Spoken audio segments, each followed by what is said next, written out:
Tara, samahan nyo naman kami mag-ilog. Sa White House nga pala kami papunta, located sa Siyempre Bumbon. Tutulog ta ka dyan! Hindi ko kaya. Ala, kaya! Putik na rin!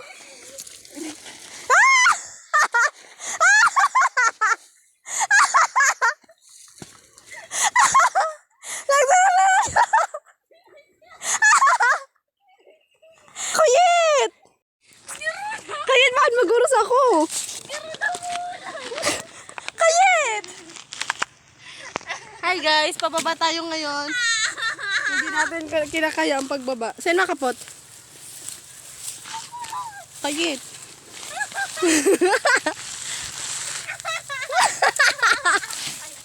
Alat! Diba? Basic. Binasic lang ni Ashley. Binasic.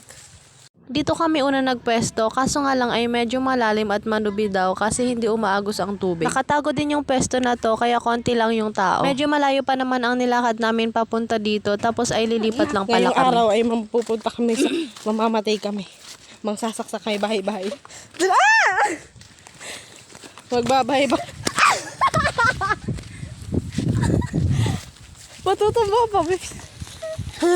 Naglalakad nga kami papunta dun sa paglalangoy namin. Dun sa palagi naming pinipwestohan. Kaya nga pala tinawag na White House dito kasi may madadaanan kayong puting bahay. Yung nakikita nyo sa likod ko. Medyo malayo ang nilakad namin kaya bago ka pa makapaglangoy ay pawisan ka na. Biglaan lang pala to guys, walang plano-plano. Bigla lang kasi nag-aya yung pinsa namin na mag-swimming tapos ay pumayag din naman kami kaagad. Kaming 6 lang pala kasi 2 motor lang yung gamit namin. Wala nga din kaming kaanong dalang gamit at pagkain. Ang dala lang namin ay mangga, nilagang saging, mani at mga tubig. Mga tanghali na siya nag-aya kaya tanghali na din kami nakaalis. Malapit lang naman kasi ang White House kaya okay lang. May karangkang kami dumaan kasi mas malapit pero may rough road kayong madadaanan. Pwede din naman kayo sa Bumbon dumaan pero mas malayo para sa amin. At dahil nga malapit lang sa amin ang White House, nakarating din naman kami kaagad. Madalas nga dito kami nagsiswimming kasi mas malapit. Sa yung pupunta pa sa Panikwason mas malayo. Worth it naman kasi maganda ang view. Pinang iba connected lang naman daw yung tubig dito sa White House at sa Panikwason. Kaya lang mas malamig yung tubig sa Panikwason kasi mas malapit sa Isarog.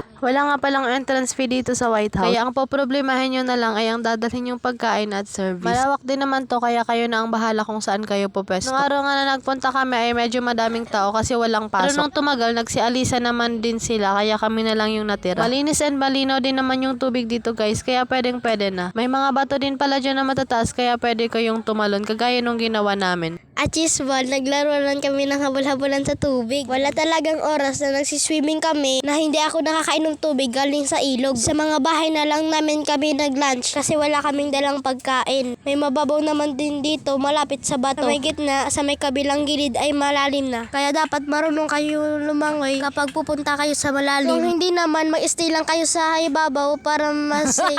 Kahit nga marunong lumangoy, nalulunod. Ako nga pala si Genggeng. Mahirap pero may pangarap. Pag umaga, eskwelahan. Pag hapon, basketball.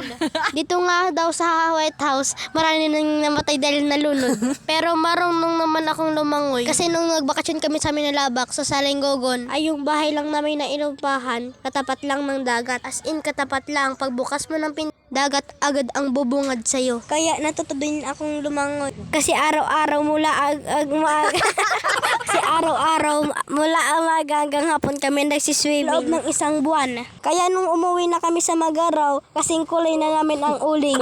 Ang disadvantage lang, mangingitim ka ng sobra. Pero at least natutong lumangoy. Palit naman din kasi ang kulay. Tagal na pala yun, bago pa ang pandemic. Kaya pala yun, kaya hindi kami sanay. Ang tubig doon, di kuryente, kaya pag burn out, hindi rin nakakagamit. Wala din mga galaan doon. Bukod niya sa mga computer shop at wifi. Hanggang 4:00, umuwi na rin kami. Super saya, nag-enjoy kaming lahat kahit wala sa plano. Ikawan ka iba? Pauwi na kami guys! Ito lang kayo sa patong ato. Yes! What time is it? It's already 4:02 in the afternoon and we're going back.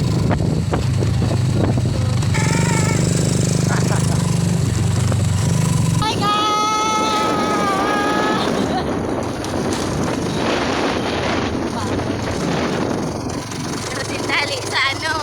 Nakaabot ka dito sa last part. Thank you so much for watching. See you on my next mini vlog.